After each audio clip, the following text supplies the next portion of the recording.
Saudara pendengar sekalian, Radio Horor Indonesia segera dimulai.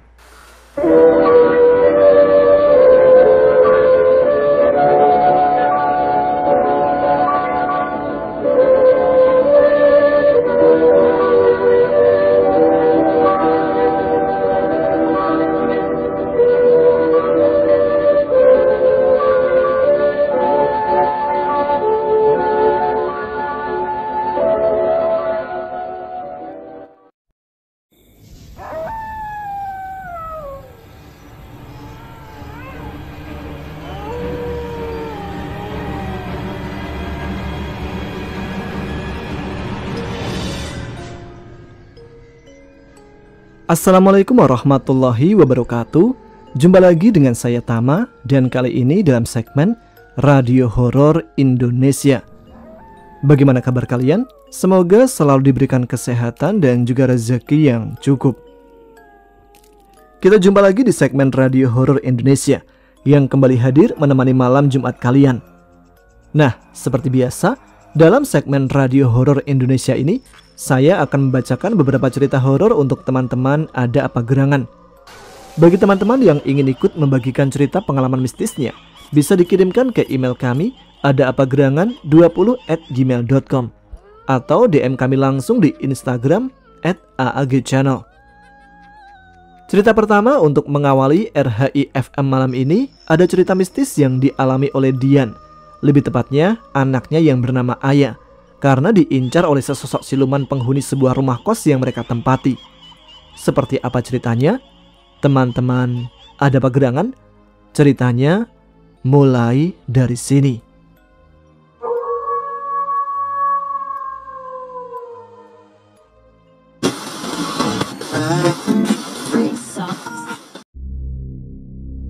Cerita kali ini dialami oleh, kita sebut saja namanya Dian dan suaminya yang bernama Raka. Kejadian yang mereka berdua alami ini terjadi di awal tahun 2020 yang lalu. Waktu itu, anak dari Dian dan Raka yang bernama Aya masih berumur 3 bulan. Dian dan keluarga kecilnya ini memilih untuk tinggal di sebuah rumah kos, dan kebetulan rumah kos yang mereka dapat itu dekat dengan rumah dari mertua Dian, alias keluarga dari Raka. Nah, bangunan kos yang mereka tempati ini berbentuk letter U yang di tengahnya itu bisa dipakai untuk parkir mobil. Udah bisa kebayang lah ya. Pada awalnya ketika mereka tinggal di kos tersebut senang-senang aja, karena bapak, ibu kos sama tetangga mereka baik-baik. Dan di samping itu, mereka itu rajin sholat berjamaah. Bahkan tiap malam Jumat ada tahlilan di musola. Walaupun memang Raka nggak pernah untuk ikut acara tahlilan tersebut karena terbentur dengan waktu kerja. Jadi Dian dan Raka ini dua-duanya bekerja ya. Dan ketika mereka bekerja, anak mereka yang bernama si Ayah ini mereka titipkan ke rumah mertua atau ayah Raka, yang rumahnya itu letaknya nggak terlalu jauh dari kosan mereka. Hingga di suatu malam, bertepatan dengan malam Jumat, Dian dan Raka ini pulang kerja lebih awal. Dan ternyata bebarengan dengan selesainya acara tahlilan yang diadakan oleh warga kos. Tiba-tiba ketika di jalan, Raka ini disapa oleh bapak kos yang juga sedang pulang dari acara tahlilan. Si bapak kos ini bertanya pada Raka, "Bagaimana mas, di sini betah? Nyaman?" tanya si bapak kos itu. Lalu Raka ini menjawab dengan singkat, "Iya pak, udah gitu aja." Kemudian bapak kos ini memberikan mereka berdua makanan dari acara tahlilan dan sebuah amplop yang isinya adalah uang. Malam harinya, sekitar pukul 10 malam, tiba-tiba Ayah ini nangis kenceng. Dan anehnya, nangisnya itu nggak keluar air mata. Dalam posisi panik gitu, Raka buru-buru telepon tantenya, kita sebut saja nama tantenya Tante Septi ya. Setelah ditelepon, Tante Septi ini pun datang bersama Vio. Jadi Vio ini pacar dari adiknya Raka.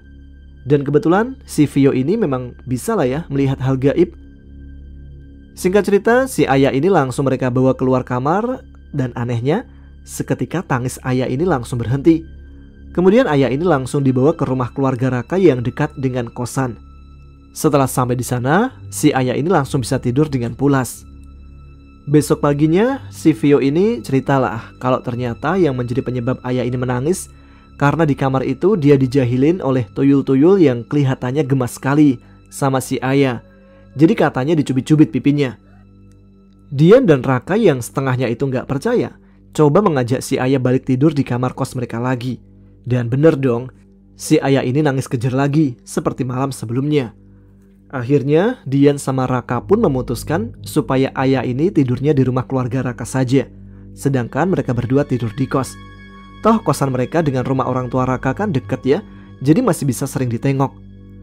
Karena mungkin Dian ini penasaran, besoknya dia itu mengundang salah satu temannya yang bisa melihat dan komunikasi dengan makhluk gaib ke kosannya. Lalu teman Dian ini bilang kalau si Ayah ini ternyata anaknya sensitif dengan hal-hal gaib yang didapat dari leluhurnya. Hal itulah yang menyebabkan makhluk halus tertarik mengganggunya.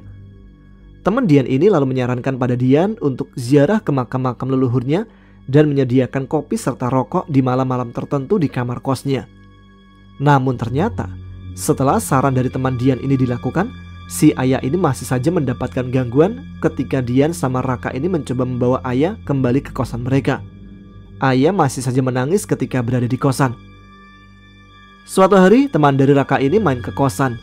Baru aja sampai, si temannya ini langsung kaget karena dia itu melihat ada makhluk berbadan besar, berbulu, terus matanya itu merah. Dia ada di atas genteng, tepat di atas kamar kosan Dian dan Raka. Cuma mungkin teman Raka ini hanya bisa melihat, gak bisa komunikasi. Jadinya dia cuma nyampein aja apa yang dilihatnya itu pada Raka. Nah, karena Dian sama Raka penasaran, keesokan harinya mereka berdua pergilah ke rumah sepupu Dian. Sebut saja namanya Mbak Anggi. Tinggalnya di luar kota dan bisa melihat makhluk gaib. Jadi sebelum pergi ke rumah Mbak Anggi, Dian sama Raka ini sudah memvideokan seluruh area kos dari mulai masuk ke gerbang sampai kamar mereka. Dan ketika video itu ditunjukkan ke Mbak Anggi, ekspresi Mbak Anggi langsung kaget. Terus dia bilang, "Kalian cepat pindah dari sana. Di sana terlalu banyak makhluk dengan aura negatif. Di tempat parkiran ada tuyul. Di kamar nomor 4 ada kuntilanak merah. Di pojok kamar 8 ada kuntilanak. Yang paling parah, ada makhluk seperti ular berkepala manusia yang menginginkan Ayu." Mendengar Mbak Anggi bilang begitu, kaget dong Dian sama Raka. Mbak Anggi lalu melanjutkan omongannya. "Sekarang biar Ayah di rumah keluarga Raka dulu, karena sesuai penerawanganku, di sana itu yang dimaksud di rumah keluarga Raka ya, itu ada sebuah pusaka yang di dalamnya ada sosok penjaga rumah. Dan kehadiran sosok itu membuat makhluk ular berkepala manusia itu tidak bisa mengganggu Ayah. Tapi tetap hati-hati jika mau keluar rumah karena makhluk itu menunggu di depan rumah." Jadi was-was kan jadinya Dian sama Raka ini karena ternyata ada makhluk yang mengincar Ayah. Mereka lalu bercerita ke Mbak Anggi kalau di setiap malam tertentu mereka menyediakan kopi dan rokok untuk leluhur atas saran dari salah satu teman dari Dian. Mbak Anggi pun berkata, "Sesungguhnya yang minum kopi itu bukan leluhurmu, melainkan makhluk yang ada di sana. Mereka senang di sana karena kalian jamu." Mereka lalu disarankan oleh Mbak Anggi untuk memakaikan Ayah gelang yang terbuat dari kayu otok. Jadi fungsi gelang dari kayu otok untuk bayi ini dipercaya untuk dapat menghindarkan dari sawan atau hal-hal yang tidak baik pada bayi. Singkat cerita aja, sudah seminggu sejak kepulangan dari rumah Mbak Anggi, Ayah ini tidak dibawa pulang ke kos. Warga kos yang tahu masalah tentang Ayah, yaitu penghuni kamar nomor 8, dia itu seorang kakek-kakek berkata gini, "Bener Mbak, Ayah jangan tinggal di sini. Di sini hawanya panas. Di tanah ini tersimpan sebuah keris. Saya tinggal di sini emang bermaksud untuk mencabut keris itu, tapi sampai sekarang belum berhasil." Makin aneh lagi aja kan? Setelah itu mereka berdua mencoba membawa Ayah ke rumah orang tua Dian. Setelah sampai di rumah orang tua Dian, tepat jam 11 malamnya, Ayah kembali nangis kejer. Dian langsung menghubungi Mbak Anggi. Lalu Mbak Anggi meminta Dian memfotokan kondisi Ayah. Setelah difoto dan fotonya dikirimkan ke Mbak Anggi, dari situ Mbak Anggi tahu ternyata saat itu Ayah sedang diikuti oleh makhluk ular berkepala manusia di belakangnya. Mendengar penjelasan Mbak Anggi, malam itu juga Ayah pun dibawa kembali ke rumah keluarga Raka. Dan setelah sampai di sana, barulah Ayah berhenti menangis dan dapat tertidur pulas. Jadi benar-benar siluman ular ini mengincar Ayah kemanapun dia pergi. Tapi gak cuma Ayah yang mengalami gangguan, Raka pun tak luput dari teror. Jadi ketika itu Raka sedang mengendarai motornya di jalan. Tiba-tiba saja motornya melaju dengan kencang tak terkendali dan hampir saja menabrak. Raka pun berpikir dengan cepat dan langsung mematikan mesinnya. Dia berhenti di pinggir jalan lalu mencoba dibongkar motornya. Ternyata ada biji kopi di dalam stang bagian gas motor. Padahal tidak mungkin ada barang bisa masuk ke sana. Tapi ini ada biji kopi dan sudah disangrai. Sampai suatu malam, paman si Raka telepon Tante Septi bertanya tentang Raka. Padahal sebelumnya Tante Septi ini tidak pernah bercerita masalah Raka pada pamannya. Tiba-tiba saja pamannya bertanya, "Raka ada masalah apa?" Tante Septi menjawab, "Bukan Raka, tapi ayah yang sedang dikejar makhluk ular berkepala manusia. Sudah 2 minggu ini." Akhirnya si paman mencoba untuk membantu karena si paman ini bisa dibilang paham dunia gaib. Dengan keahlian yang dimilikinya, paman Raka ini katanya menghajar habis-habisan si makhluk ular berkepala manusia yang sedang menunggu ayah di depan rumah keluarga Raka. Ketika makhluk itu terluka, makhluk itu pulang ke tempat kos. Namun ketika makhluk itu kembali pulih, makhluk itu kembali menunggu ayah di depan rumah. Kejadian itu berulang kali. Kayaknya makhluk itu bandel. Sampai akhirnya paman memberitahu kalau ayah harus segera dipindah karena makhluk itu marah dan akan mengambil jiwanya. Dian dan Raka pun segera mencari cara agar makhluk itu tidak mengejar ayah lagi. Ketika Dian dan Raka kembali ke kos mereka berdua, mereka mencoba menyamarkan bau ayah dengan mengoleskan minyak babi di sekujur badan ayah. Jadi minyak babi ini dipercaya dapat mengusir makhluk gaib dan baunya tidak disukai oleh makhluk gaib tersebut. Dengan tujuan agar makhluk itu tidak bisa mencium bau ayah dan ayah pun dipindahkan ke kontrakan baru yang sebelumnya sudah ditanami dengan sebuah rahang babi. Jadi sekedar informasi, keluarga Raka ini non-muslim ya, dan kegiatan ini dilakukan oleh keluarga Raka. Pakaian ayah dilarung ke sungai agar makhluk itu mengikuti bau ayah pada pakaian tersebut. Dan sejak saat itulah, setiap sebelum masuk maghrib, kaki ayah diolesi minyak babi dan ditutupi kaos kaki oleh keluarga Raka. Beberapa bulan kemudian, Dian mendapatkan info tentang kos-kosan yang menjadi tempat tinggalnya. Ternyata, tanah kos itu sebenarnya tidak boleh dibangun sebuah bangunan karena katanya pamali. Dan ternyata, makhluk ular berkepala manusia itu adalah warisan leluhur pemilik kos dan dulu rutin dikasih makan. Namun oleh keluarga pemilik kos yang sekarang tidak dikasih makan sampai akhirnya mencari makan sendiri. Karena aura ayah bagus dan katanya waton lahirnya disukai makhluk gaib, kemungkinan membuat ayah disukai makhluk gaib. Sebelum Dian masuk kos tersebut, ternyata makhluk itu sudah mengincar anak penghuni lain. Tapi karena aura anak itu tidak cocok dengan makhluk itu pun tidak mengejarnya. Karena kesensitifan ayah sampai sekarang, orang tuanya rutin pergi ke orang yang bisa menyembuhkan sawan atau ketempelan dikarenakan ayah sering disapa oleh makhluk gaib yang membuat badan ayah sering panas dan sering mengigau ketika tidur. Saat ini cerita ayah masih berlanjut dan tidak tahu seperti apa akhirnya. Sekian dulu cerita dari ayah. Terima kasih bagi yang sudah mendengarkan.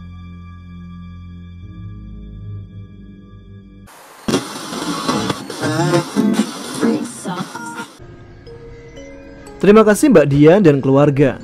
Kita berdoa semoga ayah mendapatkan perlindungan dari gangguan makhluk-makhluk gaib yang mengincarnya.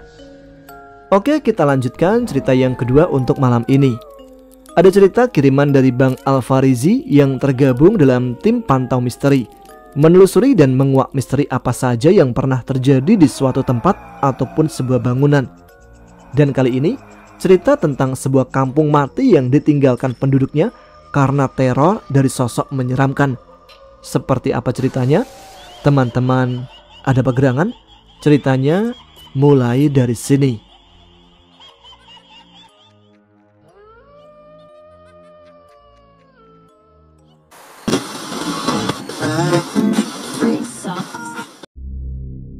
Kejadian gaib yang berhasil Pantau Misteri rangkum untuk edisi saat ini berlatar tragedi dari keserakan seseorang dan amuk para warga.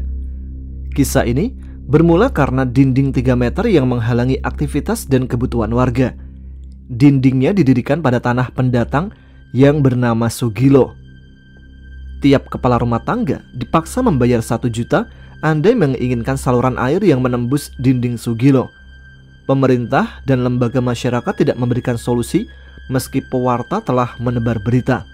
Hingga akhirnya Sugilo dipanggang oleh masyarakat. Sebelum kedatangan Sugilo, warga kampung tidak pernah kelewat emosi. Kalau ada perselisihan antar warga, selalu selesai hanya dengan perjamuan makan malam yang digagas oleh camat, lurah, atau sekedar rukun tetangga. Mereka semua hidup saling berbagi. Jika tetangga tidak memiliki kopi, maka assalamualaikum saja ke rumah sebelah, depan atau belakang, seraya membawa gelas. Namun, kehadiran Sugilo justru membawa keangkeran bagi kampung yang dulu sangat damai. Sejak tragedi pembakaran, jerit mengerikan serta hantu gosong yang merangkak, kadang tertatih dan kadang merayap serta terbang. Sosok gaib tersebut berhasil meneror masyarakat, sampai saking kuatnya kegaiban sosok tersebut memaksa seluruh warga untuk pindah. Sekarang kampung ini hanya bangunan lapuk, tua, serta terkesan mistik. Banyak para penganut ilmu kebatinan menjajal kebolehan dan mencari sesuatu di sana. Namun, pantau mistik lebih tertarik membahas sejarah kelam antara Sugilo dan warga kampung. Sebelum ada dinding kokoh keserakahan dan keegoisan Sugilo, warga kampung menggunakan tanah milik orang gila itu sebagai akses mengambil air di sungai. Tidak ada jalan lain kecuali melalui tanah Sugilo. Kalaupun ada, jaraknya 10 kali lipat. Selain itu, kanan dan kirinya jurang serta masih semak belukar, dan diyakini terdapat macan liar yang berani melawan manusia. Warga kampung yang berpapasan ketika ingin mandi, buang air atau membopong air dalam ember atau drum pasti selalu saling sapa. Mereka seperti angin dan daun yang mengisi kampung. Hingga suatu saat, Sugilo datang entah dari mana. Semua warga tidak pernah mengetahui asalnya. Hanya menurut keterangan yang beredar di kecamatan kampung itu, Sugilo membeli tanah itu karena perantara lurah. Memang lurah itu lulusan universitas yang letaknya di luar kabupaten. Kemungkinan Sugilo teman lurah ketika mengenyam pendidikan. Namun lurah tersebut pun tidak mampu menengahi masalah Sugilo dan para warga, hingga ia angkat tangan ketika sosok gosong merayap hingga ke kaca depan mobilnya. Peristiwa itu terjadi saat sang lurah pulang dari mengurus sesuatu di kampung tersebut setelah malam mencekam yang ia lalui. Cerita yang beredar, setelah rumahnya terbangun di area akses warga menuju sungai, Sugilo langsung menyuruh tukang untuk membentuk dinding sebagai sekat antara tanahnya dan perkampungan warga. Dia beralasan warga sekitar yang hilir mudik di depan rumahnya sangat mengganggu ketenangan. Sontak para pekerja enggan mengindahkan keinginannya. Mereka semua terdiri dari warga setempat yang memegang teguh ajaran leluhur, yaitu senang bersama-sama dan susah tetap seperti itu. Sugilo pun berang dan ingin memukul mereka, tapi mandor berhasil menangkisnya. Sugilo hanya terdiam, kemudian membayar upah mereka. Mandor dan buruhnya melapor kepada RT atas keinginan Sugilo. Mereka semua merasakan betul manfaat jalan yang ingin ditutup Sugilo. Sejak kakek buyut mereka, tanah itu satu-satunya akses menuju sungai. Siang itu juga, RT ditemani beberapa warga mengunjungi rumah Sugilo. Mereka ingin meminta kebijaksanaannya. Namun ketika di depan rumah, ternyata Sugilo sudah mengetahui maksud kedatangan mereka. Diusirlah para warga termasuk RT-nya. Kemudian lurah pun mendatanginya. Tapi 1 minggu setelah lurah menghampirinya, justru tembok tinggi terpampang. Hari itu warga tidak ada yang ke sungai. Sejak pagi ketika pembangunan dimulai, Sugilo membayar beberapa orang bertubuh besar untuk menghalangi siapapun. Para warga sudah memohon bantuan kepada wakilnya dan pemimpinnya.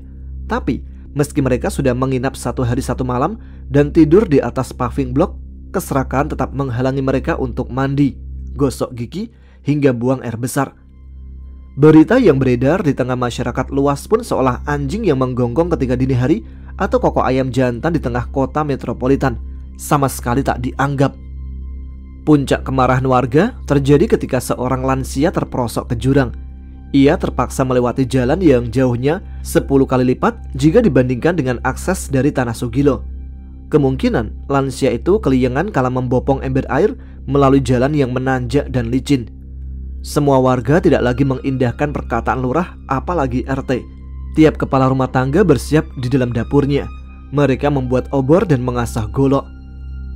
Seseorang yang menyelempangkan sarung dan memakai kupluk hitam memukul kentongan tanda siap bertempur. Warga berkumpul di alun-alun. Pak RT pergi ke rumah Pak Lurah. Mereka melapor ke kantor polisi yang jaraknya sangat jauh. Centeng-centeng Sugilo lari bak kijang ingin diterkam harimau. Warga yang melihat mobil Sugilo langsung menyulut api ke bagian mesin, ban dan kolongnya. Hitungan angin berhembus, api pun berkobar. Batu-batu memecahkan kaca jendela rumah Sugilo. Obor-obor dilempar hingga membakar korden. Teriakan minta tolong terdengar dari kepulan asap. Daun pintu berayun-ayun sebentar. Teriakan terdengar memekikkan di gelapnya malam.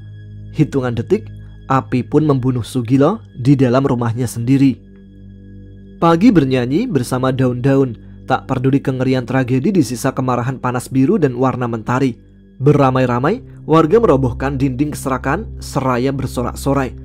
Polisi, lurah, dan Pak RT yang malam itu datang setelah rumah terbakar pun tak mampu berbuat banyak, hanya memasang garis kuning yang dapat mereka lakukan. 1 hari kematiannya, kampung kami menerima teror. Berisik tangis anak kecil terdengar di tiap rumah, ujar salah satu warga yang dulu menjadi saksi kengerian kampung. Sosok yang tidak diketahui jenisnya, sosok yang menampakkan tubuh gosong dan mata merah, merangkak dari tumpukan puing. Sosok itu mendatangi tiap rumah, tapi hanya mengintip dari balik jendela. Orang tua pun kebingungan karena anaknya menangis kejer. Gangguan pun dimulai.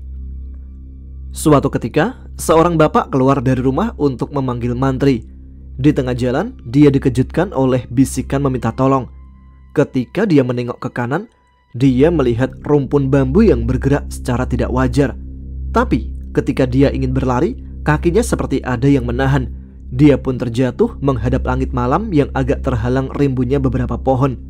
Bibir bapak itu pun bergetar melihat jelas sosok gosong yang seolah menempelkan kulit lumar bercampur nanah. Apalagi mata merahnya begitu dekat. Mungkin karena serangan jantung, warga menemukannya dalam keadaan tidak bernyawa. Ada keanehan dari temuan itu. Kematiannya baru 1 hari, tapi aroma menyengat yang tidak sedap terhirup dari jasadnya. Namun mantri mengerti, aroma itu bukan dari tubuhnya. Selain itu, ada bercak hitam yang berlendir di beberapa bagian tubuhnya. Warga pun mengaitkan urusan ini dengan kejadian pembakaran Sugilo. Ketua RT didesak untuk mencari orang pintar agar tidak lagi jatuh korban.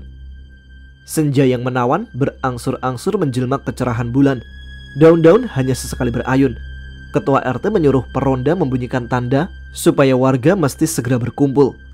Di sebelah Pak RT, seorang berpakaian serba hitam serta mengenakan penutup rambut telah berdiri seraya memegang mangkok asap kemenyan. Dia mengatakan jika terjadi sesuatu kepadanya, maka warga harus segera mengambil tindakan. Pak Lurah, Ketua RW pun menyusul warga. Mereka berdua mengingatkan para warga agar hati-hati.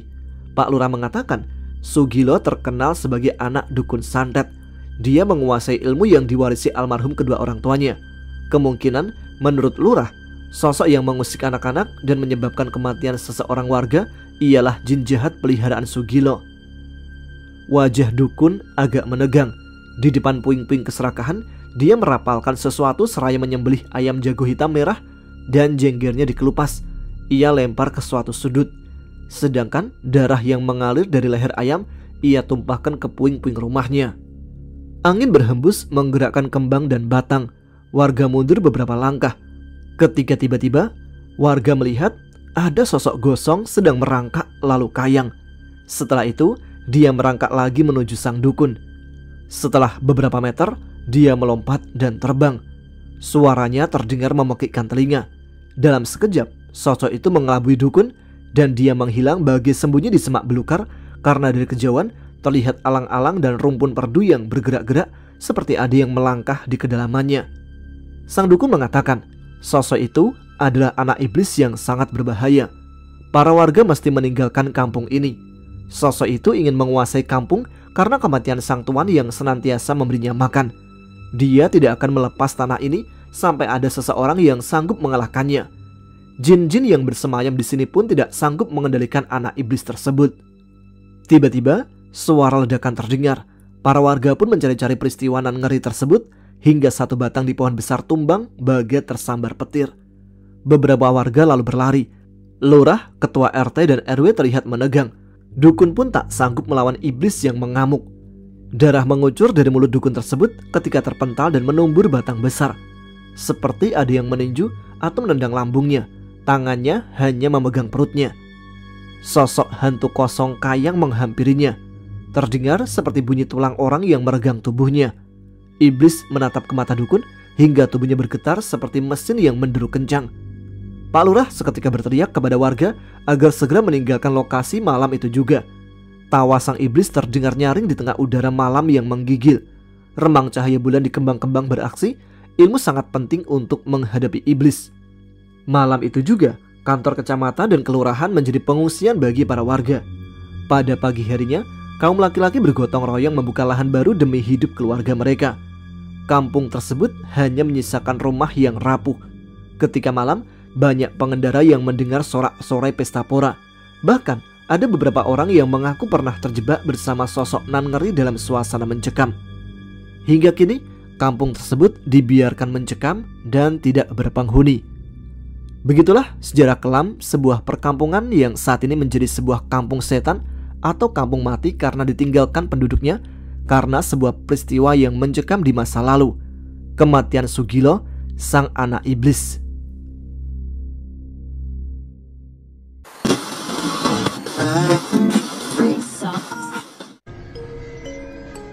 Itulah dia cerita hasil penelusuran tim pantau misteri yang dikirimkan oleh Bang Alfarizi. Kita nantikan cerita-cerita selanjutnya yang dikumpulkan oleh tim pantau misteri. Kita lanjut ke cerita yang ketiga untuk malam ini.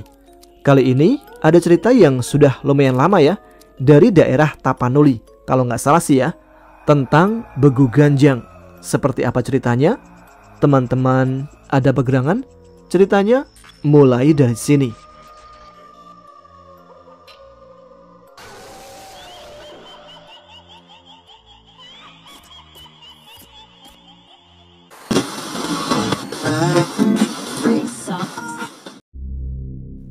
Pengalaman ini terjadi pada tahun 1973 atau 1974 dan berasal dari sebuah desa terpencil yang berada di daerah Tapanuli, Sumatera Utara. Desa ini cukup jauh dari perkotaan dan butuh waktu 2-3 jam untuk mencapai desa ini jika berkendara. Perjalanan menuju desa ini akan disuguhkan oleh pemandangan pegunungan dan sawah yang membentang luas serta pepohonan buah seperti pohon coklat dan durian. Tidak ada gapura, hanya persimpangan kecil dengan jalan setapak untuk menuju desa tersebut. Butuh waktu 5-6 menit berjalan kaki untuk masuk ke dalam desa. Sesampainya di desa ini, ada banyak rumah khas Batak atau rumah bolon yang mengelilingi pohon beringin besar di tengah-tengah perumahan warga. Ada sekitar 70-90 anggota keluarga yang hidup di desa ini. Kira-kira itulah gambaran yang dapat saya berikan mengenai lokasi desa ini. Pada sore hari, merupakan waktu yang tepat bagi ketiga orang anak ini untuk bermain, menangkap ikan dan berenang di sungai. Ture, Gudo, dan Kiel merupakan teman akrab yang selalu bermain bersama. Saat itu mereka masih berumur 6 tahun. Menjadi suatu kebiasaan bagi ketiga anak ini untuk menikmati sore mereka dengan bermain bersama di sungai. Sungai itu berada di bawah jembatan tua dan tidak jauh dari desa. "Mari pulang, sudah cukuplah yang bermain itu." Panggilan dari seorang pemuda desa dari jembatan tua menjadi akhir dari kesenangan mereka bertiga di sungai untuk pulang ke rumah mereka. Ketika malam hari adalah saat semua anak-anak sudah berada dalam rumah dan tidak boleh keluar lagi. Ada cerita yang mengatakan bahwa malam hari adalah saat bagi anak-anak desa itu hilang dengan diiringi oleh suara tangisan bayi, walaupun bayi yang baru lahir tidak ada di desa itu. Cerita itu pun semakin menyeramkan karena 2 malam sebelumnya ada seorang anak yang ditemukan dalam kondisi sudah meninggal dengan tidak wajar, dengan semua badan membiru. Beberapa warga yang jaga malam sempat mendengar suara tangisan bayi yang tidak tahu dari mana asalnya, tepat di malam yang sama saat anak itu meninggal. Anak itu berumur lebih muda dari Ture, Gudo, dan Kiel. Kejadian ini terjadi dini hari menuju pergantian hari. Tangisan bayi itu pun tidaklah seperti tangisan bayi pada umumnya. Tangisan tersebut lebih menyeramkan. Cerita ini tentu menghantui para orang tua di desa itu. Banyak orang tua yang menjaga anak-anak mereka dengan berbagi benda-benda untuk penjaga badan atau jimat di rumah dan di badan anak-anaknya. Namun tak sedikit juga orang tua beranggapan bahwa itu adalah penyakit biasa. Banyak perbincangan di setiap tiap lawo atau warung tua yang membicarakan kejadian ini.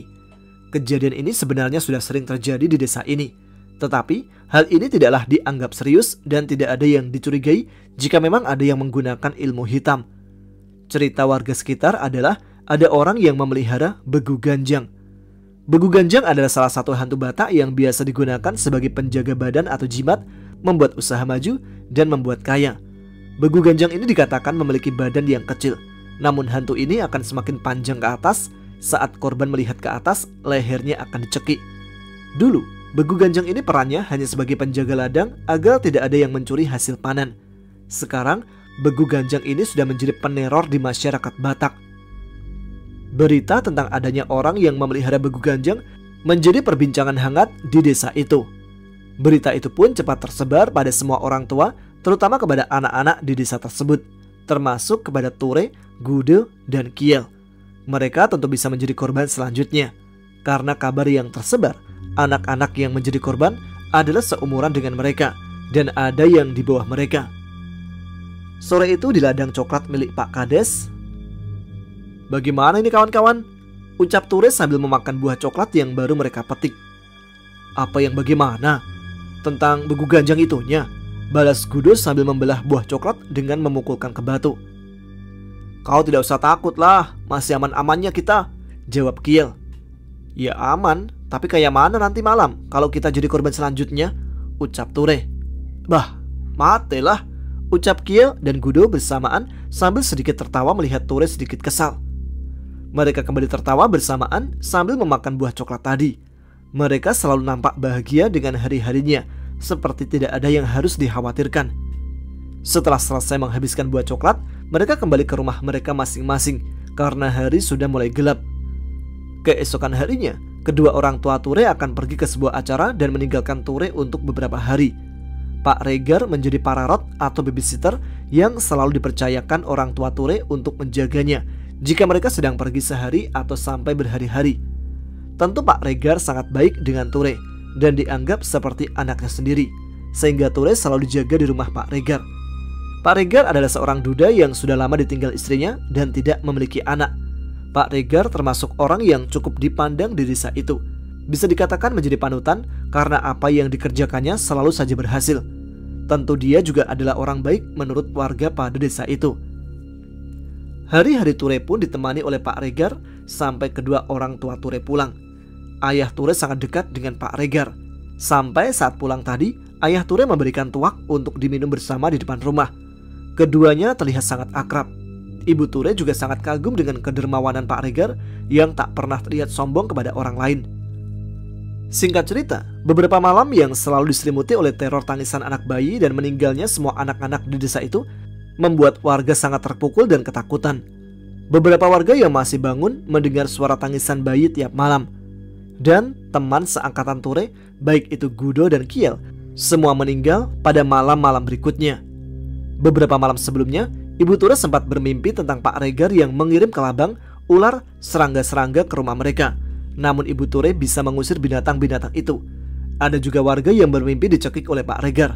Dan tidak hanya satu atau dua orang saja, melainkan beberapa warga juga merasakan hal itu dan selalu saja berhubungan dengan Pak Regar. Akhirnya para warga merasa tidak nyaman, lalu mereka menanyakan langsung kepada dukun. Cara yang dibuat dukun untuk mengetahui pelaku adalah membuat air di baskom dan menunjukkan kepada setiap warga siapa yang ada dalam cerminan air itu. Mereka pun menjawab Pak Regar. Akhirnya mereka sepakat untuk mengakhiri ini semua dan menetapkan bahwa Pak Regar adalah pelakunya. Keesokan harinya, kegeraman serta kekesalan pun mulai tertuju pada Pak Regar. Hari itu menjadi puncak kekesalan warga untuk mengakhiri semuanya. Semua warga desa membawa bahan-bahan penangkal untuk berkumpul dengan perintah dari dukun tadi. Orang-orang sudah ramai sekali yang hadir dan hanya Pak Regar yang tidak hadir. Ini menambah kecurigaan bahwa Pak Regar adalah memang pemelihara begu ganjang.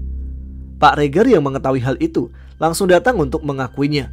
Dengan wajah yang seperti kerasukan serta emosi yang meledak-ledak. "Gak bisa kalian bunuh aku. Akan kubunuh kalian semua." Sontak semua warga geram dan emosi menghajar Pak Regar. Ada yang membawa parang, balok kayu dan melempari dengan batu besar. Namun mereka terkejut semuanya. Tidak ada yang mempan dan tidak melukai sedikit pun Pak Regar. Sambil tertawa, Pak Regar berteriak bahwa akan membunuh semua orang yang ada di desa ini. Hal itu semakin membuat warga desa ketakutan.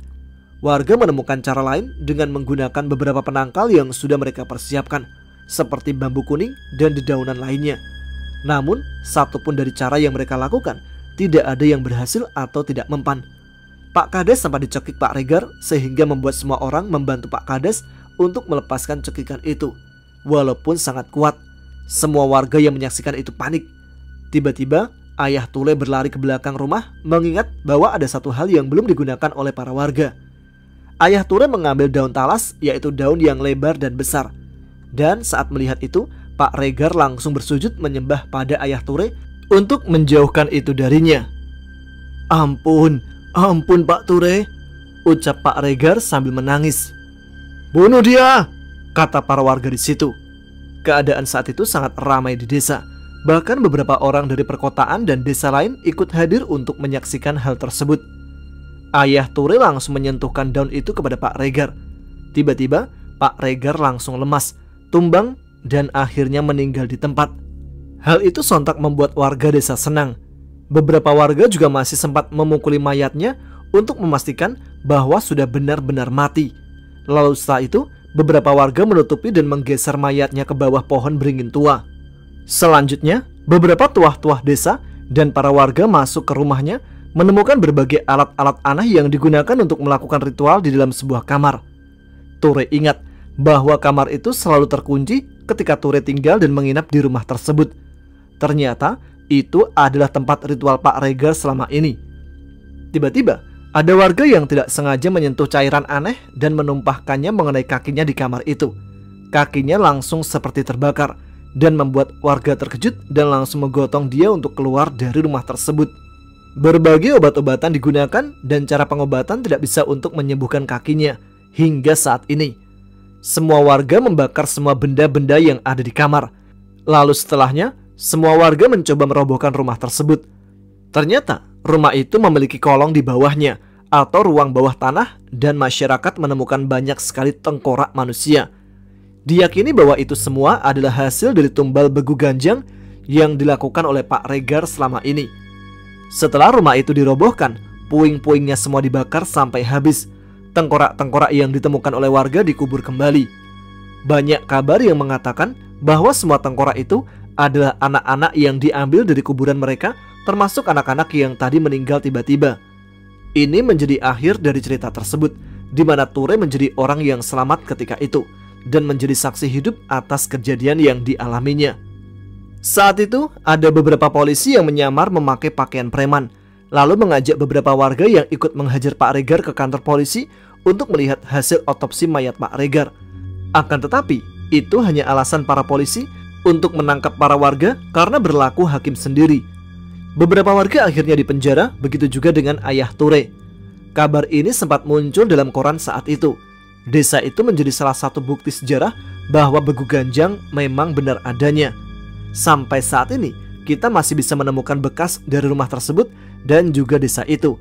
Desa itu masih ada sampai sekarang, meskipun ada beberapa perubahan yang terjadi dari tahun ke tahun terhadap desa tersebut.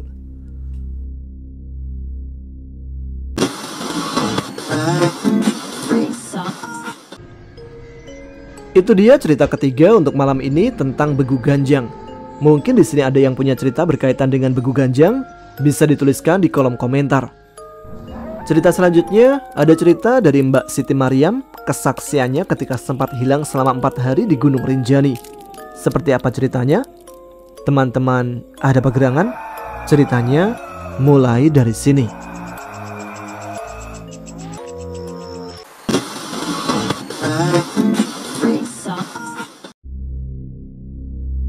Saya sempat berpikir untuk membatalkan pendakian Gunung Rinjani. Entah apa yang saya pikirkan, tapi rasanya hati ini mengisyaratkan sesuatu yang tak pernah sampai ke otak saya. Sejenak berpikir dan bertanya pada diri sendiri, apa saya batalkan aja trip Rinjani ini ya? Tapi semua sudah siap, tiket pesawat udah di booking, pembayaran trip pun udah lunas, tinggal jalan. Saya yakinkan pada diri sendiri untuk tetap pergi karena saya berpikir apapun yang terjadi, biarlah terjadi. Semua adalah kehendak Allah. Kita sebagai manusia hanya bisa berdoa dan berikhtiar. Kita jalani saja takdir yang sudah Allah gariskan. Tidak perlu dihindari. Karena saya yakin takdir Allah tidak pernah salah. Dia tahu yang terbaik untuk kita. Kamis 27 Juli 2017, hari yang sangat sibuk karena pekerjaan belum juga selesai. Sampai sore tiba dan akhirnya Pak Bos yang pengertian rela melanjutkan pekerjaan saya dan mengizinkan saya pulang. Segeralah saya bersiap untuk pergi. Jam 5 sore saya berangkat menuju Bandara Soekarno-Hatta dengan bus Damri yang berangkat pada pukul 6 sore dari Pul Damri Kemayoran. 1 jam perjalanan dan saya pun tiba di bandara pada jam 7 sore. Di sana sudah berkumpul teman-teman. Sebagian rombongan ada yang berangkat dari Halim Perdana Kusuma lebih awal dari kami. Bahkan ada yang sudah sampai di Lombok, yaitu Yusuf. Jam setengah 10 malam, saya dan teman-teman terbang menuju Lombok dan tiba pada jam setengah 12 malam. Kami berkumpul sambil menunggu carrier kami keluar dari bagasi. Pendakian Rinjani ini diikuti oleh 25 peserta dan 3 ketua trip, yaitu ada MY, Arlan, dan Yusuf. Setelah semua mendapatkan carrier masing-masing, kami menemui teman-teman yang sudah lebih dulu sampai. Kami berkumpul dan Arlan mengabsen semua peserta. Setelah semua lengkap, kami menuju mobil jemputan yang sudah dipesan oleh MY. Kami semua diantar menuju tempat makan ayam taliwang. Selesai makan, kami diantar ke rumah salah satu porter yang sudah di-booking untuk pendakian esok hari. Kami pun beristirahat malam. Pagi hari pun tiba. Kami disuguhi sarapan pagi dan teh hangat untuk mengisi tenaga sebelum pendakian. Setelah semuanya selesai packing ulang dan sarapan, kami diantar menuju tempat untuk memulai pendakian. Kami tidak memulai pendakian dari base camp, tapi dari daerah Sembalun Boyem. Dari sana kita dapat menghemat waktu 2 jam untuk bisa sampai di pos 1. Sebelum memulai pendakian, terlebih dahulu kami briefing, kemudian berdoa agar perjalanan kami berjalan dengan baik dan kami dapat kembali dengan selamat. Setelah selesai berdoa, kami memulai berjalan melalui jalur pendakian Sembalun. Jalur yang cukup panjang menuju pos 2 kurang lebih 4 jam. Kami dibagi 3 kelompok. Di perjalanan, tiba-tiba saya merasa lemas sekali. Masih terus berjalan hingga lutut seakan tidak ada tenaga. Akhirnya saya pun berhenti dengan beberapa teman, yaitu Maya, Bang Budi, dan Fadel. Saya mengolesi krim sambil dipukul-pukul dan alhamdulillah sudah lebih baik dan bisa berjalan kembali. Kami pun melanjutkan perjalanan. Ada beberapa orang yang memilih naik ojek menuju pos 2 dengan tarif 200.000 selama 1 jam. Jam setengah 2 siang kami sampai di pos 2. Saya bernama Om Farid, Danang, Arlan, Bisma beristirahat sejenak sambil makan siang. Setelah itu kami melanjutkan perjalanan menuju ke pos 3 dengan waktu tempuh 1-2 jam perjalanan. Pukul 3 sore kami sampai di pos 3. Kelompok 1 dan 2 sudah sampai lebih dahulu dan mereka sudah mendirikan tenda. Kemudian kami mendirikan tenda dan abang porter sudah memulai memasak. Tidak lama makanan pun siap. Kami makan sore sambil menikmati sore hari sambil berfoto ria, sekadar duduk-duduk sambil bercanda. Malam tiba dan kami pun istirahat untuk melanjutkan perjalanan keesokan harinya. Tanggal 29 Juli 2017 pukul 9 pagi, kami mulai melanjutkan perjalanan. Laju semakin berat karena medan trek yang semakin menanjak. Ditambah lagi dengan tanjakan yang dikenal dengan 7 bukit penyesalan, tapi kenyataannya ada 9 undakan karena ada 2 bukit. Bukit yang panjang seakan tiada akhir. Mungkin karena panjang dan melelahkan. Pada saat mendaki bukit ini, muka orang akan menyesal. Tapi alhamdulillah saya tidak menyesal. Walaupun capek dan hampir putus asa karena tidak sampai-sampai. Pukul setengah 5 sore kami camp untuk kedua kalinya di Pelawangan. Kami memilih lokasi yang paling dekat menuju puncak. Lokasi tempat kami ngecamp dekat dengan sumber air, jadi tidak perlu jauh-jauh untuk mengambil air. Kami mendirikan tenda, makan dan foto-foto sambil menunggu malam. Malam tiba, abang porter pun sudah siapkan makanan untuk kami semua. Kami makan dan kemudian istirahat karena kita harus summit tengah malam nanti. Tapi saya dan beberapa teman masih saja ngobrol. Ada yang curhat dan bercanda hingga pukul 10 malam. Kami pun istirahat tidur dan harus bangun pukul setengah 2 malam untuk siap-siap summit. Pukul 2 malam kami memulai perjalanan menuju puncak dengan beriringan. MY menunggu di barisan belakang dan Arlan di deretan tengah. Seperti biasa, Arlan selalu memantau saya karena dia tahu saya tidak sekuat wanita lain. Saya masih harus selalu di backup. Di jalan saya bertemu dengan Maya dan Rahid yang hampir hipo. Saya dan Rahid seperti pasien Maya karena selalu menghangatkan kami, baik dipeluk ataupun menghalangi tubuh kami dari angin yang sangat kencang dan dingin. Suhu pagi itu sekitar 10 derajat Celcius. Tanggal 30 Juli 2017 pukul 8 pagi, saya, Arlan dan Maya sampai di puncak Rinjani dengan ketinggian 3726 mdpl. Kami foto-foto sampai puas, bikin video ucapan ulang tahun BPJ ke-23. Sedangkan saya masih menunggu Ferdi karena kita berencana membuat video ucapan ulang tahun juga untuk RT kami, BPJ. Setelah penantian panjang, Ferdi bersama dengan Bang Budi dan Om Farid datang. Saya dan Ferdi foto-foto dan membuat ucapan ulang tahun. Saya menitipkan jilbab dan headlamp kepada Ferdi karena tas saya kecil dan kebetulan Ferdi membawa daypack. Sedangkan HP saya ditahan oleh Arlan karena ada foto yang tidak boleh saya lihat, entah kenapa. Setelah itu kami pun turun. Om Farid turun lebih dahulu, sedangkan saya bersama Arlan, Ferdi, Bang Budi, dan MY. Tapi lama-kelamaan mereka menghilang. Mereka cepat sekali, sampai saya tidak bisa mengejar. Di tengah perjalanan, saya bertemu dengan Bang Izur dan Kak Suci. Mereka istirahat sebentar dan saya menyapa mereka. Karena saya sakit perut, bukan berarti saya ingin buang air besar ya. Saya ingin cepat-cepat sampai ke tempat camp. Akhirnya saya bilang pada mereka, "Kak, saya duluan ya, sakit perut nih." Mereka pun menjawab, "Iya, sok silakan." Saya pun jalan mendahului mereka. Arlan dan Om Farid sudah tidak kelihatan dan saya berjalan sendirian. Entah mengapa, saya berbelok ke arah kanan jalur berpasir sebelum sampai ke letter S. Melihat ke arah depan seakan jalan buntu dan akhirnya saya turun ke jalur yang tidak semestinya.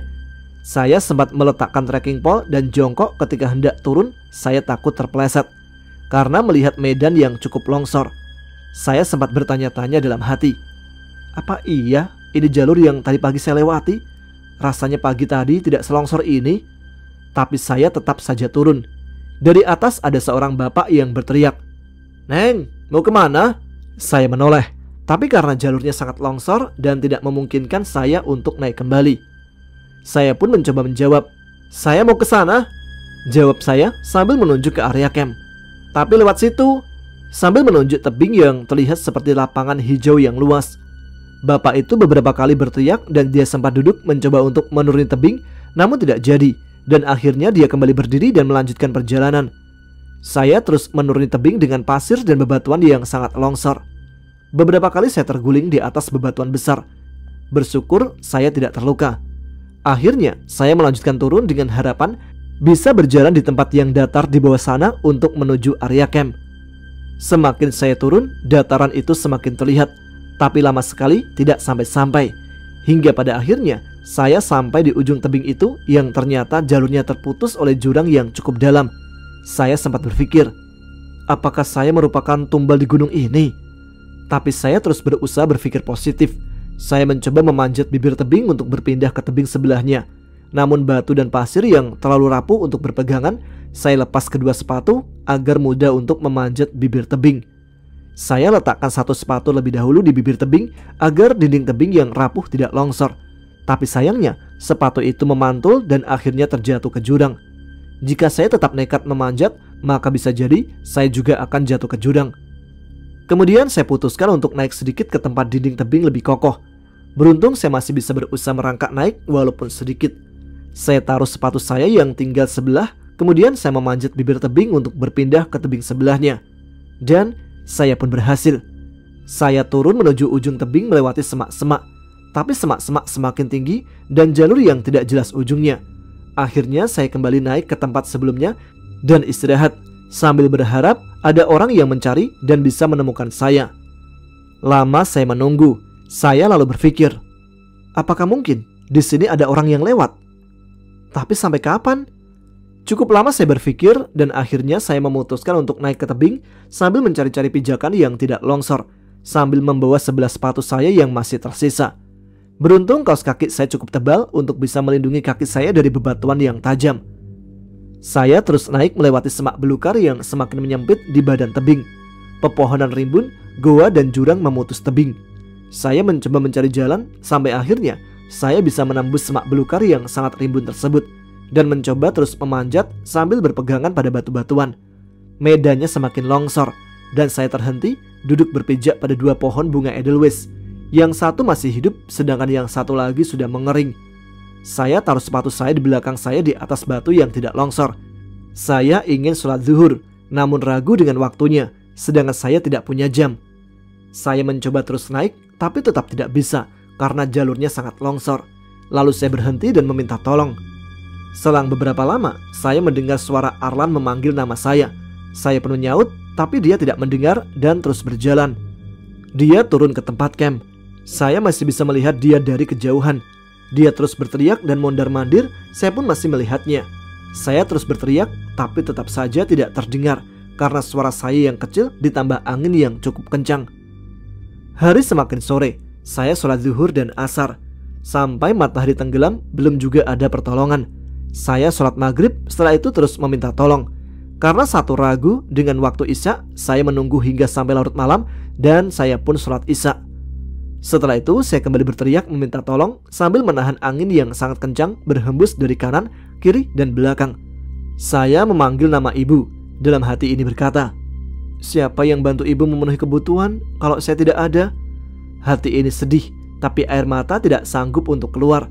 Saya panik karena semakin malam dan belum ada yang menolong saya.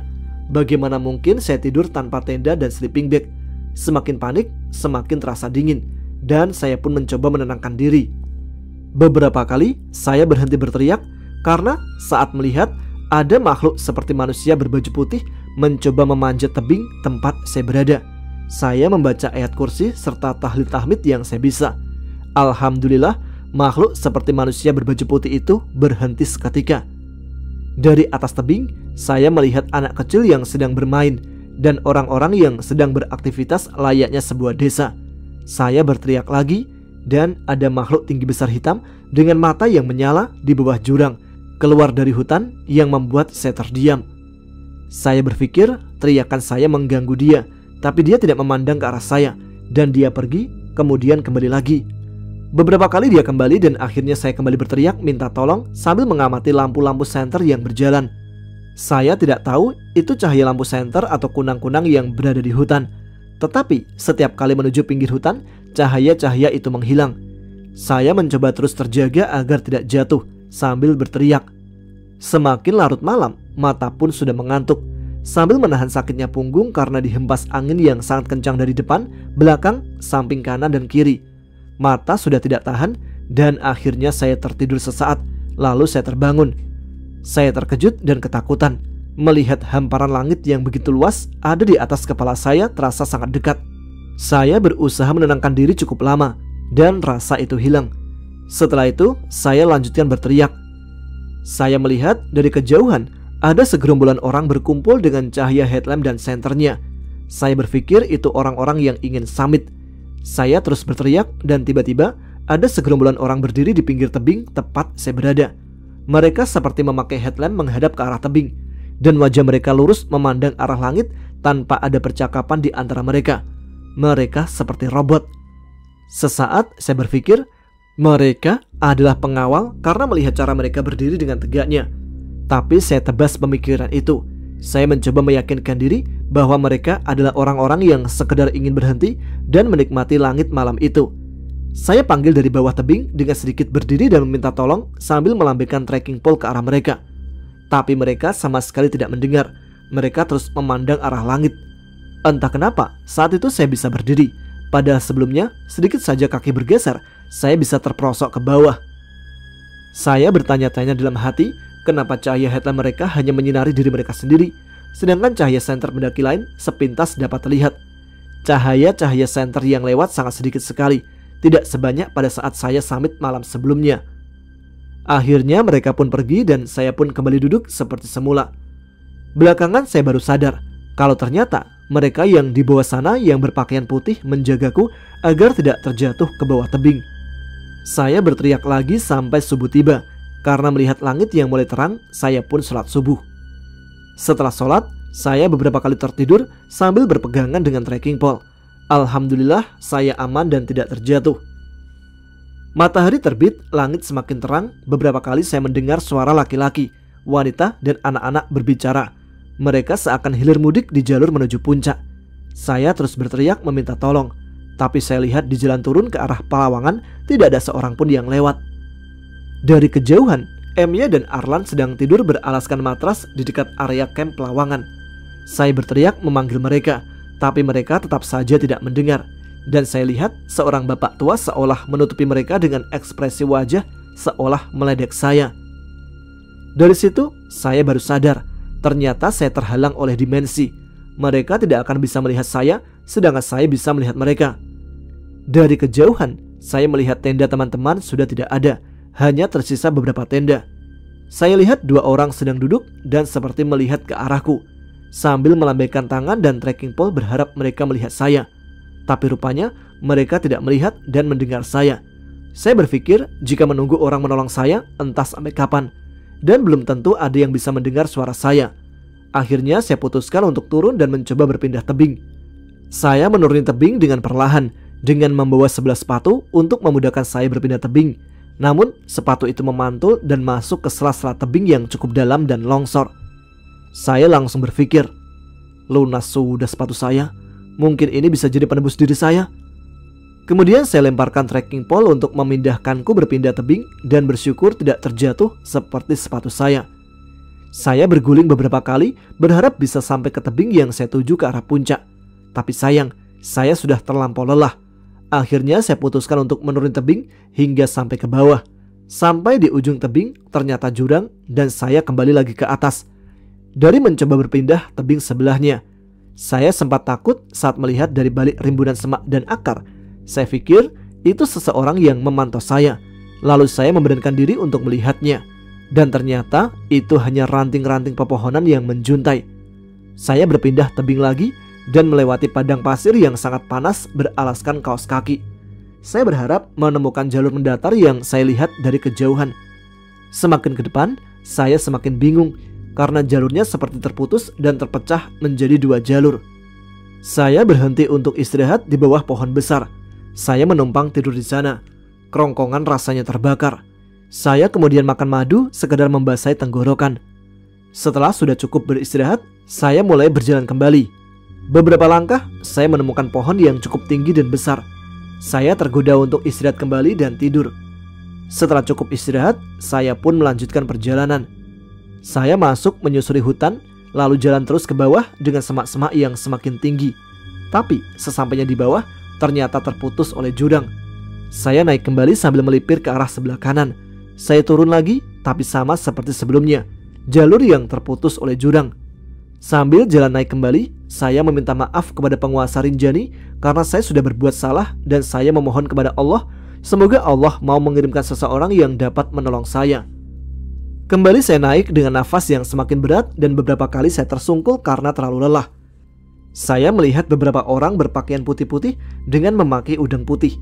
Saya pikir mereka ingin beribadah seperti orang Bali. Saya berusaha menghampiri mereka, tapi sudah tidak sanggup karena posisi mereka di atas sekali, sedangkan saya sudah terlampau lelah. Saya berhenti, tapi orang-orang itu menghilang. Saya jalan kembali, dan mereka ada kembali. Saya memanggil mereka, tapi tidak ada yang menoleh. Saya lanjut berjalan, tapi mereka menghilang lagi. Karena saya merasa sudah tidak sanggup lagi naik, lalu saya memutuskan untuk jalan menuruni hutan. Hari semakin sore, kemudian saya berhenti sejenak untuk sholat zuhur dan asar. Saya jamak karena saya ragu dengan waktu zuhur. Sejenak saya menyegarkan tenggorokan yang terlampau kering dan menambah sedikit tenaga dengan saset madu dan vitamin C. Setelah selesai sholat, saya melanjutkan perjalanan. Karena saya bingung dengan jalurnya yang selalu terputus dan dipenuhi dengan rumputan serta ilalang yang rimbun dan tinggi, saya berhenti sejenak untuk menghitung pohon sebagai patokan untuk saya berjalan dan saya lanjutkan perjalanan, tapi tetap saja bingung. Akhirnya saya pasrahkan saja dan terus berjalan menuruni hutan. Alhamdulillah jalurnya tidak terputus lagi. Di sini saya benar-benar menikmati indahnya hutan. Ada tumpukan jerami dan tidak ada sampah. Benar-benar asri. Setelah berjalan cukup lama, saya berhenti dan ingin istirahat. Namun ada salah satu pohon yang berbunyi seperti kentongan. Padahal saya melihat tidak ada ranting yang menjuntai. Saya pikir mungkin saya tidak diizinkan untuk istirahat di bawah pohon itu. Akhirnya saya menyeberang dan berbaring di bawah pohon yang cukup rindang. Dan saya pun tertidur. Di saat itu, ada suara 2 orang wanita sedang berbincang tentang saya. Mereka mengatakan, dia masih hidup atau tidak? Wanita yang satu mengatakan, masih. Mungkin karena melihat saya masih bernafas. Saya ingin bertanya pada mereka untuk menunjukkan jalan. Tetapi ketika saya membuka mata, mereka tidak ada. Dan suasana sepi. Saya sungguh kecewa, orang yang diharapkan bisa ditanya ternyata tidak ada. Saya pun melanjutkan perjalanan. Dan beberapa kali mendengar ada suara orang berbicara, Dan ketika saya menoleh, dengan harapan bisa bertanya pada mereka, tapi ternyata tidak ada siapa-siapa. Saya melanjutkan perjalanan dengan sesekali istirahat dan bersandar pada batang pohon yang terbakar. Hitamnya jaket sudah tidak saya hiraukan. Yang terpenting saya bisa istirahat dan tidur sejenak untuk memulihkan tenaga dan pikiran. Di situ saya hanya bertemu seekor burung kecil, tapi sayangnya saya tidak melihat kemana burung itu terbang. Sore pun tiba. Saya melihat ada 2 orang dan anak kecil dari kejauhan. Mereka berjalan, saya ingin menghampiri mereka, tapi tidak sampai-sampai, dan mereka pun tidak terlihat lagi. Hari sudah semakin gelap, saya sudah tidak bisa melihat jalanan.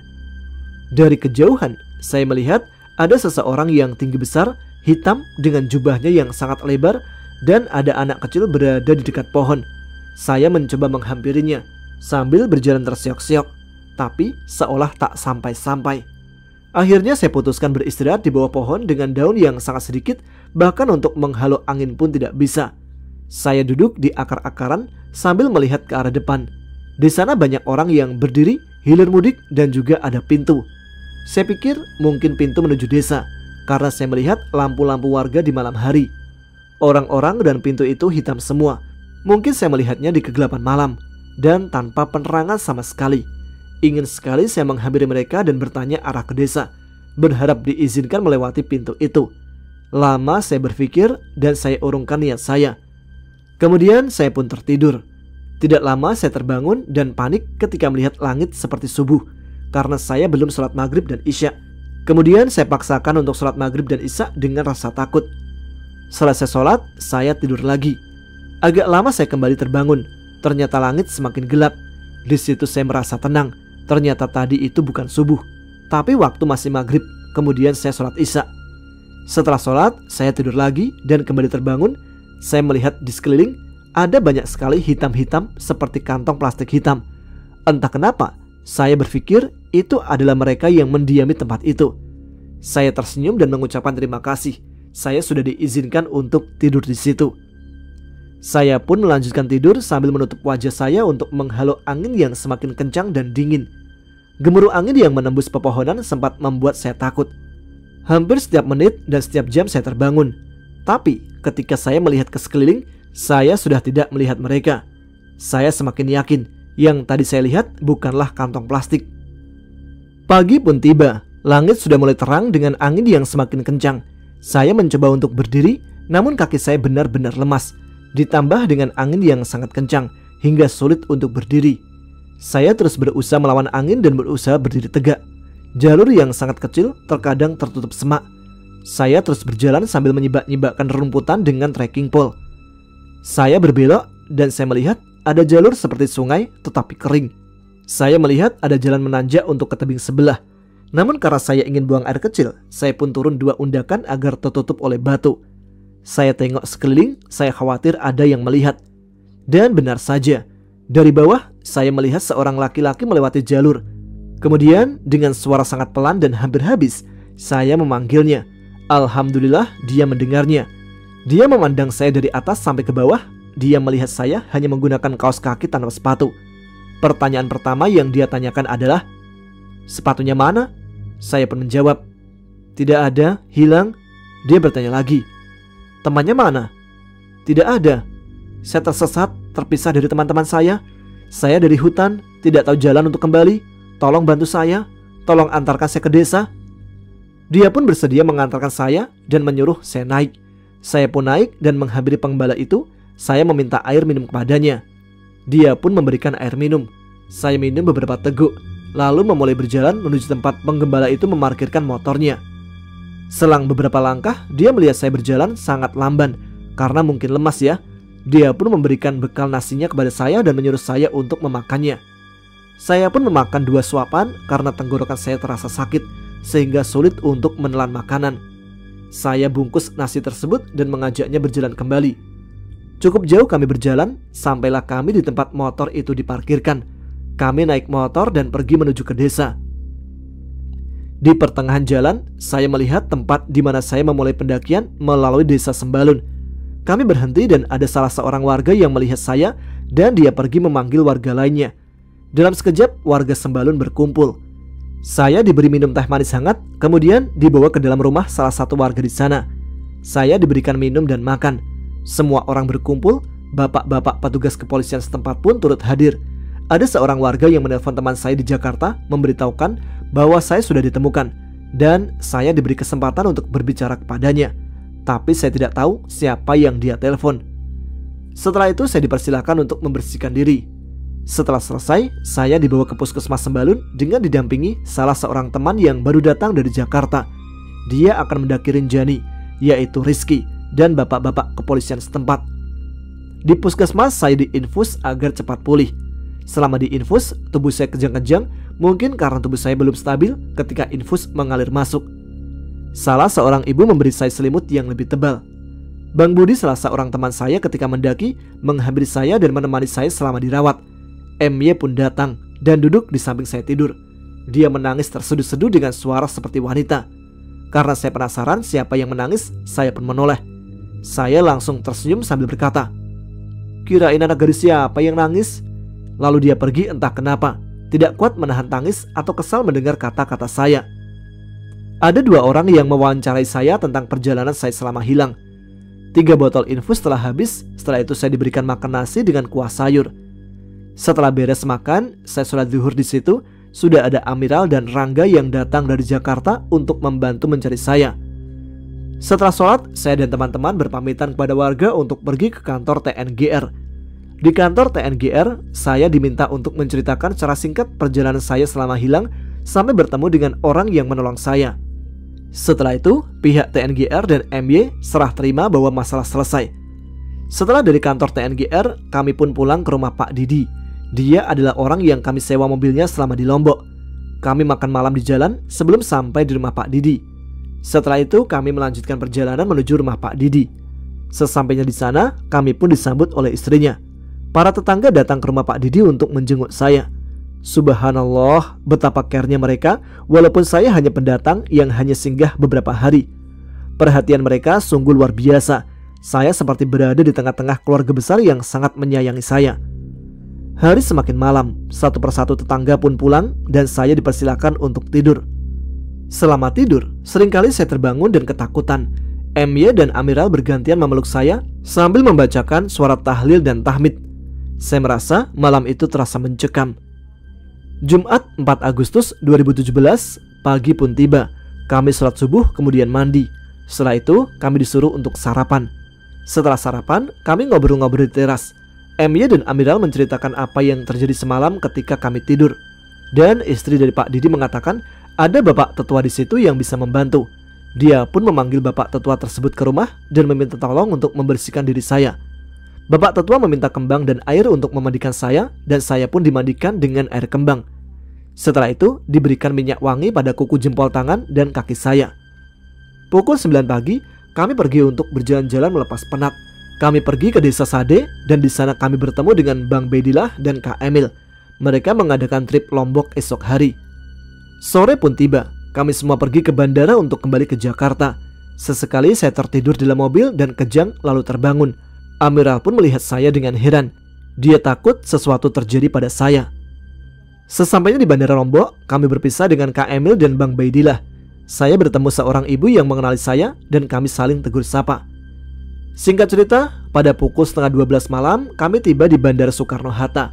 Kami dijemput oleh Kak Nino, Aga, si semut hitam dan Bang Satria. Mereka mengantarkan saya sampai ke rumah. Sesampainya di rumah pukul 2 pagi, kami disambut oleh beberapa orang tetangga dan kami pun langsung mengadakan pengajian untuk sekedar mengucap syukur dan terima kasih kepada pihak BPJ yang sudah sangat membantu pencarian saya. Setelah acara selesai, teman-teman saya pun pulang. Hari terus berganti, rasa takut belum juga hilang. Ketika malam datang dan menjelang tidur, rasa takut ini pun selalu datang dan terasa mencekam. Beberapa hari sepulangnya saya dari Lombok, saya melihat tubuh seekor ular putih yang cukup besar, cukup lama kemudian menghilang. Hingga 3 bulan kemudian, rasa takut itu menghilang dan kehidupan saya pun sudah kembali normal, tanpa ada rasa takut lagi. Setelah 6 bulan, dia kembali menjenguk saya ketika akan tidur. Dia datang dalam sosok wanita yang sangat cantik dengan berpakaian putih. Sesekali saya melihat samar dan serta mencoba melihatnya kembali dan semakin jelas. Setelah itu dia menghilang lagi. 1 tahun dari peristiwa hilang di Gunung Rinjani, kehidupan saya pun kembali normal dan tidak ada gangguan lagi.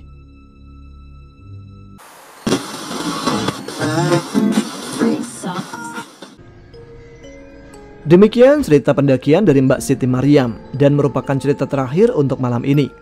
Terima kasih untuk teman-teman yang sudah mengirimkan ceritanya ke Ada Pagerangan. Dan yang ingin cerita pengalamannya dibacakan di sini bisa dikirimkan ke email kami adapagerangan20@gmail.com atau DM kami di Instagram @aagchannel. Sebelum kita akhiri sesi RHI FM malam ini, kita bacakan salam-salam dulu untuk teman-teman Ada Pagerangan yang suka menulis di kolom komentar. Kali ini ada Mas Wahyu Boelstiadi, ada Beni Resistansyah, ada Mbak Rani Rania, ada Miftahur, ada Bang Kliwir. Lalu siapa nih? Ada Mbak Maya Rusman, ada Bagas Putra yang di Jepang. Lalu ada Mas Didik Prasetyo. Dan terakhir ada Mbak Alexa. Juga teman-teman lain yang belum sempat saya sebutkan namanya di sini tentunya. Terima kasih telah aktif menuliskan komentar, walaupun bukan kadang sih ya.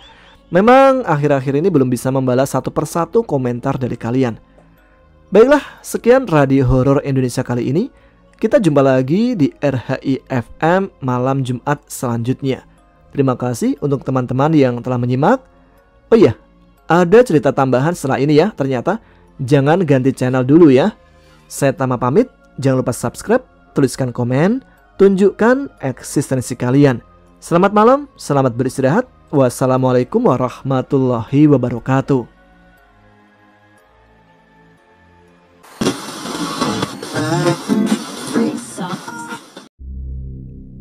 Gema takbir berkumandang dari segala penjuru dunia, termasuk di desaku saat ini. Berbagai macam jenis masakan sudah tersedia di atas meja. Muhana, istriku, sedari tadi pagi tidak berhenti memasak berbagai macam hidangan, dari rendang, opor ayam, kupat tahu, juga sate. Muhana berlari ke sana kemari. Sesaat Miza, putri kami, menangis meminta ASI. Bayi 40 hari itu selalu merasa lapar yang memaksa Muhana berlari bergantian. Aku mengayunkan pelan ayunan yang kupasang menggunakan sarung lusuhku, berharap bayi cantik ini bisa terlelap tanpa harus menunggu ibunya. Capek dek, ucapku melihat Muhana membuka pintu bilik kami. Istriku tersenyum, lalu mengangguk lembut. Meski keringat bercucuran dari keningnya, juga dasar panjang yang sudah pudar warnanya itu kini sudah bertabur warna rempah. Abang pijitin ya, istirahat dulu, lagian udah selesai kan? Sambungku memintanya untuk duduk di sampingku. Tikar ia gelar meraih bantal hendak berbaring sebentar. Aku memegang perutnya yang sedikit menonjol. Kain pengganti gurita ibu melahirkan sedikit kedodoran. Panas ya bang? Lirihnya. Aku mengangguk lalu membenarkan ikatan itu lagi. Miza, putri pertama kami setelah 5 tahun menunggu kedatangannya. Bukan waktu yang sebentar setelah berbagai upaya seringkali terdengar. Besok sholat id bang? Iya, kenapa emangnya dek? Muhana perlahan bangkit membenarkan ikatan rambut yang hampir tergerai. Muhana gak ikut ya bang? Di rumah aja jagain dedek. Lirihnya sembari melirik ke arah Miza yang terlelap. Ya sudah gak apa-apa, lagian belum bersih kan? Masih nifas juga. Muhana mengalihkan pandangannya ke arah lain sesaat, tetapi sempat beradu pandang. Muhana gak ada sajadah bang? Lirihnya. Aku mengusap wajahnya pelan. Jadi ini alasan istriku. Aku pikir karena berseteru dengan ibuku. Memang benar kami masih satu atap dengannya. Terlebih orang tuaku sudah sepuh. Kan sajadah masjid ada dek. Lagian gak apa-apa loh, gak ada sejadah. Yang lama masih kan. Yang terpenting gak kotor, juga bolong sayang, ucapku. Muhana menatapku lalu tersenyum, meraih jemari ini. Digenggamnya dengan lembut meski terasa begitu dingin. Aku menatap mani istriku di mana sedikit genangan air di sana. Muhana gak malu meski bolong bang. Cuman Muhana mencari aman hati ini jika besok sholat tanpa sajadah baru. Lirihnya pelan, meski sedikit berbeda dengan ucapannya sebelumnya. Bukan kali pertama Muhana membahas sajadah untuk sholat. Bahkan aku malu jika ia meminta untuk 5 kalinya. Tapi bagaimana lagi? Keuanganku hanya sebagai buruh, itu pun dipegang oleh ibu. Lebih malu lagi jika aku tak membantu perdapuran tetapi tinggal satu atap. Abang janji, nanti kalau ada upah jatah rokok, abang tabung untuk beli sajadah ya dek. Sekarang pakai yang ada aja. Aku membalas genggaman itu lalu mendekatkan ke wajah ini. Muhana tersenyum tipis meski terlihat rasa kecewa di sana. Semburat pagi perlahan meninggi, meninggalkan jejak di celah-celah dinding papan rumah. Sayup terdengar suara lengkingan wanita yang tak asing di telingaku. Aku membuka pelan kedua mata, lalu perlahan meraba sisi tikar di mana Muhana akan terbaring tidur di sana. Namun kosong. Aku bergegas bangkit karena lengkingan itu kembali terdengar seiring suara pecahan kaca. Aku berjalan perlahan ke arah dapur di mana suasana pagi ini sedikit berbeda. Gema takbir masih terdengar. Astagfirullah, Bu, ada apa? Ucapku tepat di ambang pintu setelah melihat semangkok opor ayam telah berhamburan di lantai yang masih beralaskan tanah. Muhana berjongkok membelakangiku, sedangkan ibu berkacak pinggang berdiri menatap berang. Aku menelan saliva. Wanita yang masih lengkap memakai mukena putih bersih itu mendongak menatapku. Kilatan amarah terlihat di sana. Dek, lirihku. Ajari istrimu Ridwan, jangan memakan yang bukan haknya. Astagfirullah. Apa yang ibu maksud? Memangnya Muhana makan apa? Ucapku. Wanita yang sudah melahirkanku itu menarik nafas dalam-dalam, mentoyor kepala Muhana setelah berhasil melewatinya. Aku mengusap dada beristighfar atas sikap ibu yang selalu memandang Muhana hina. Aku berjalan pelan menghampiri tubuh istriku yang masih berjongkok memegang pecahan kaca, juga menatap kuah opor yang telah menyatu dengan tanah. Tenggorokan terasa tercekat memandang istriku sudah berguncang. Di pagi hari penuh kemenangan ini, Muhana harus menangis tanpa suara. Dek, jangan. Aku hanya meminta satu dari bagian ayam itu, Bang. Hanya satu. Satu saja. Perutku melilit, minta diisi. Apa aku salah, Bang? Lirihnya bahkan terdengar tersedak-sedak diiringi isak tangis yang kian menjadi. Aku menggeleng meraih bahunya untuk bangkit, mengusap kedua pipi itu yang telah basah oleh air mata. Tidak ada yang salah, Dek. Mungkin ibu ingin kita makan bersama dan tak suka melihatmu mencuri seperti ini. Muhana melepaskan tanganku, berjalan mundur perlahan. Aku memandangnya. Muhana menyeka sudut mata yang kian memerah. Apa aku salah? Jadi, menurutmu aku mencuri? Benar begitu, Bang? Aku menggeleng canggung. Muhana menggemeretakkan gigi. Tidak, sayang. Abang salah bicara. Maaf.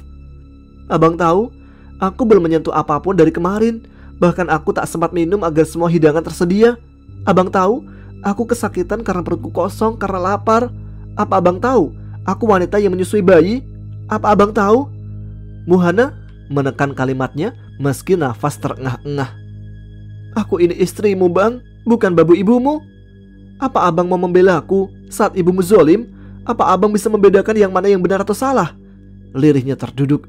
Aku menutup kedua mataku tak tahan jika melihatnya menangis seperti ini. Muhana wanita yang pendiam juga penurut, tapi aku tak tahu apa yang membuat dirinya tak pernah akur dengan ibuku. Sedangkan istri dari Abang Faisal, kakak tertuaku, begitu akrab dengan ibu, berbanding terbalik dengan Muhana. Aku tahu tidak mungkin ada dua ratu dalam satu atap, tapi setidaknya hargai aku, Bang. Aku lelah. Ridwan, ayo antar ibu ke masjid. Ngapain teriak-teriak kamu, Muhana? Kamu pikir ini hutan? Jangan seperti monyet. Suara lengkingan dari ibuku berhasil menghentikan Muhana. Istriku mengusap wajahnya lalu berlalu menuju sumur. Aku memilih meninggalkannya, meskipun mungkin Muhana terlalu lelah hingga melantur seperti ini. Lama amat, Wan. Cepetan ayo, keburu pulang itu yang sholat. Aku mengangguk setelah sampai di teras luar. Tak lupa, sebelum itu meminta ibu menunggu sebentar karena aku ingin mandi lebih dahulu. Muhana telah berbaring sesaat ketika aku masuk ke bilik kami. Istriku terlihat memejamkan kedua matanya meski terlihat sembab. Aku melangkah keluar menutup pintu lalu menghampiri ibuku. Ibu telah cantik dengan mukenanya, juga sajadah yang baru kemarin sore kuberikan untuknya setelah ibu meminta mukena baru padaku. Aku tersenyum lalu memintanya untuk berpegangan di pinggang ini. Kulit yang sudah mengeriput itu pun memegang erat. Sepedaku kayu cepat untuk segera mengantar wanita bertelapak surga itu bagiku. Masjid sudah penuh dengan orang-orang yang bersiap sholat. Ibuku sudah berlalu lebih dahulu. Aku memarkirkan sepeda peninggalan almarhum bapak ke sisi masjid, di mana barisan sepeda lainnya juga ada di sana. Aku memilih mengambil sof paling depan dekat dengan imam. Cukup yakin karena aku telah memakai koko baru. Sholat lebaran kali ini sedikit berbeda. setelah tahun kedua atas perginya almarhum bapak. Tanggung jawab yang kini berpindah ke pundakku. Bang Faiz tinggal di kota dan hanya sesekali pulang untuk menjenguk ibu. Dan tentu untuk memenuhi kebutuhan ibu, akulah yang harus pasang badan. Setelah selesai sholat, aku mengantar ibu lebih dahulu ke rumah saudaranya berniat silaturahmi. Sekalian menuju pulang, ibu bercerita panjang lebar. "Tuan, si Malik anaknya Mang Sobri pulang-pulang beliin emaknya emas. Lah kamu kapan beliin ibu? Masa iya sih? Sudah umur segini gak pernah dikasih hadiah?" Ibu meracau di balik punggungku. Sepedaku kayuh pelan. Meski ibu terus-menerus berbicara, justru membuatku senang. Aku bahagia karena ibuku sehat dan kuat seperti ini. "Ibu kan tahu Ridwan cuma buruh doang. Lagian gaji Ridwan ibu yang pegang kan. Kenapa gak beli aja?" tuturku. "Lah emang boleh? Bukannya buat acara akikah si Miza?" lirih ibuku. Ada yang bernyut di sini mendengar ia seakan tak percaya. Memang benar, tabungan yang kusimpan juga kuberikan pada ibu berniat untuk akikah Miza nanti. Tapi bukankah lebih baik membahagiakan surgaku dulu? "Boleh bu, nanti Ridwan nabung lagi. Lagian akikah juga gak wajib, bayi umur 1 bulan. Lebih dikit gak apa-apa." Aku tersenyum. Sepeda kini terparkir di halaman. Aku melihat pintu yang masih tertutup rapat. Ini Muhana pasti ngorok. Aku terkekeh, tak mungkin istriku masih tidur di jam segini. Bukankah ia berniat memakai baju baru yang ia pesan bulan lalu? Aku mendorong pintu, diiringi ibu yang menyusul dari belakang, memandangi seisi rumah yang berantakan. Apa ada maling? Aku berlari mencari Muhana juga Miza, namun nihil. Di bilik kamar kami, tak ubah bedanya kapal pecah. Hingga isak tangis juga jeritan terdengar di telingaku. Aku pun berlari, hingga sampai di bibir dapur. Tubuhku menegang sesaat memandang apa yang ada di depan mataku. Ibu merosot ke lantai. Mata seakan berat dan tak kuat menampung lagi air yang siap mengalir. Muhana terkekeh dengan rambut tergerai masai. Bayi 40 hari itu diam dengan tubuh membiru. Muhana, istriku yang selalu dituduh mandul, istriku yang selalu dihina, istriku yang selalu salah, istriku yang selalu dipandang berbeda, kini duduk bersimpuh di depan bayi yang membiru. Api tungku masih menyala dengan tubuh Misa dalam dandang yang mengeluarkan busa. Opor ayam kini menyatu dengan kulit setipis tisu. Bayi yang selalu menangis karena lapar meski selalu diberikan ASI, Miza, putriku, kini tak lagi kelaparan. Muhana menarik pelan paha ayam di mulut putri kami, lalu perlahan memasukkan gumpalan daging itu ke mulutnya. Tak ada tangisan, tak ada lagi suara bayi. Yang ada hanya opor bayi yang telah menyatu dengan kaldu.